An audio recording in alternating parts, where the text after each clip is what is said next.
étudiantes étrangères qui a baissé.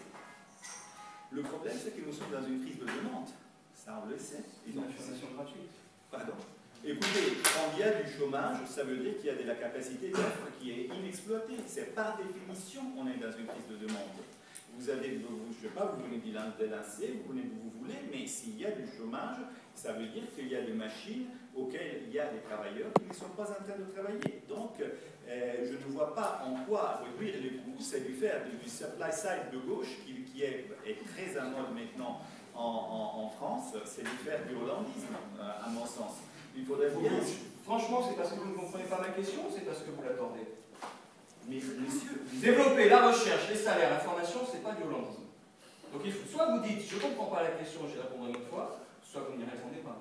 Mais non, mais écoutez, ça veut dire quoi développer la recherche? Avec quel argent?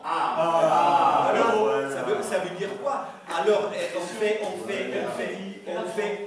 c'est le cœur de la question. Alors, bien sûr, d'accord. On développe la recherche. Donc, les gens n'ont pas les sous. Il y a du chômage. En quoi développer la recherche va résoudre le problème du chômage dans la courte période? En quoi? Je n'ai pas dit que la recherche. Oui, qu'est-ce que vous allez dire? J'ai dit, on finance en bourse s'ils font de l'emploi et pas s'ils font de la spéculation. Mais comment vous allez diriger le marché financier d'une telle façon, donc vous allez avoir, vous allez prôner une économie financière encore plus planifiée, qui a encore plus de pouvoir sur l'économie réelle, parce que qui choisirait quel est le projet rentable, quel est le projet qui Pourquoi fait... rentable, encore une fois, je dis rentable, pourquoi rentable? Quel est le projet qui fait croître l'occupation? Parce que si vous voulez que les capitalistes soient les bienfaiteurs, alors d'accord, je ne parlerai plus de rentabilité. Si vous voulez faire une révolution, alors d'accord, on va s'arrimer. C'est comme vous voulez, mais d'abord dites-moi, la question est plus profonde, parce que autrement vous dites que mettre l'euro là où c'est pas rentable, c'est faire la révolution. Je suis d'accord avec vous. Mettre l'euro là où c'est pas rentable, mettre l'euro pour développer l'emploi, c'est faire la révolution. C'est ce que vous dites, je suis d'accord. Mais vous n'avez pas... Le chômeur actuel ne comprendra pas.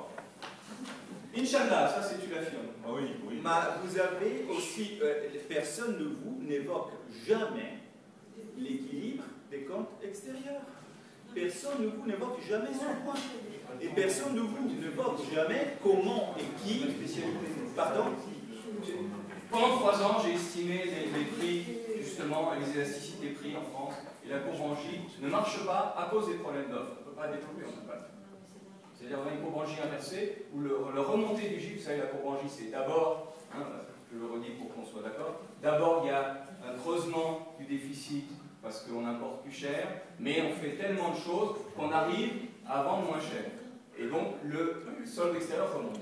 Ce qu'on a observé, moi je faisais les prévisions de l'INSEE de 1990 à 1996 sur le commerce extérieur. Précisément, Brier connaît ça aussi très bien. On a la courbe en J à l'envers. C'est-à-dire qu'on chute d'abord beaucoup, et on remonte un peu, et on n'arrive pas à réindustrialiser, à redévelopper. Donc c'est derrière ces problèmes d'offres, les problèmes d'équilibre extérieur, sans parler des problèmes de balance des paiements, qui sont liés à la croissance financière et à l'accompagnement par la Banque Centrale Européenne de la spéculation et des exportations de capitaux, et pas des investissements réels. Donc c'est au cœur, mais c'est implicite, je n'ai pas voulu poser des questions, si vous permettez. Non, je vous permets. Voilà. Mais sans me contourner un peu avant, parce que vous n'avez pas répondu à ma question, c'est-à-dire ce que vous dites est très beau, mais comment voulez-vous le réaliser? Qu'est-ce que ça veut dire un marché boursier qui finance seulement les projets qui le marché boursier, la création monétaire. La création monétaire. Donc la Banque centrale irait directement chez une entreprise qui fait recherche et lui donnerait de l'argent. Elle refinance des crédits, la Banque centrale. Elle refinance des crédits, la Banque centrale. Des crédits pour des projets alors c'est le deuxième. Donc il faudrait réformer tout le système bancaire. Oui. Mais pourquoi pas? Du fait que c'est très faisable, et surtout dans la courte période, pendant que les gens se suicident, ils sont contents de savoir que vous travaillez un projet si ambitieux, on est dans une construction néolibérale. Alors maintenant vous me faites parler, c'est totalement absurde, parce que tout le monde souhaite, et moi aussi je le souhaite dans le livre, qu'il y ait une réforme du système financier, et et par exemple, qu'on remette des règles, par exemple, de séparation des activités de spéculation, des institutions du financement du crédit, qu'on remette, même voir les séparations dimensionnelles. Ce sont des choses dans les restes du monde on parle. Ce qu'on dit, c'est que ça concerne la Banque Centrale Européenne. De même qu'en 1942 à Stalingrad, c'était fou de dire on va faire reculer l'envahisseur nazi. Parce que les gens y mouraient. Je finis. Le même genre de comparaison. Parce qu'il valait mieux leur donner à manger un peu de maïs, ou un peu de blé plutôt, un peu de vodka. Mais non, il fallait oser faire reculer l'envahisseur nazi. Est-ce que, je fais exprès la comparaison parce que je pense qu'on est d'accord sur ce point-là, est-ce que la question face à la BCE n'est pas de faire reculer la domination de la finance sur l'euro de façon radicale? C'est ça. Comment voulez-vous qu'une institution qui a été bâtie pour favoriser les revenus de la finance vous écoute, je vous donne le numéro de Draghi, vous allez l'appeler, vous lui dites mais non, tu changes d'avis.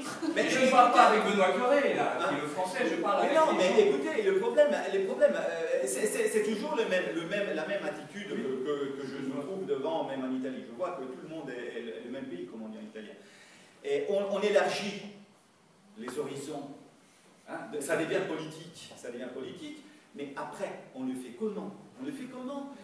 Écoutez, la Banque Centrale Européenne a été faite pour mener une attaque à l'État social, pour libéraliser la finance. Pourquoi devrait-elle changer? Pour écouter M. Boccara peut continuer à répéter que la Banque Centrale Européenne doit changer. J'espère qu'il soit très rapidement écouté, mais je ne crois pas qu'il le sera. C'est les luttes, c'est le rapport de force. Et bien sûr, mais les rapports de force, comment on les bâtit? Comme dit Jonathan, les Européens, ils sont convaincus que ça doit changer, et ils sont quand même attachés à une union, quelque chose qu'ils prennent pour une union en Europe. Et donc nous avons une responsabilité d'intellectuel de voir ce qui peut changer, et comment, et quoi. Et Paul peut peut-être répondre aussi sur les propositions qu'il a faites. D'accord, je vous dis seulement une chose, cela va s'effondrer. Donc, après, on se reverra. Non, parce que...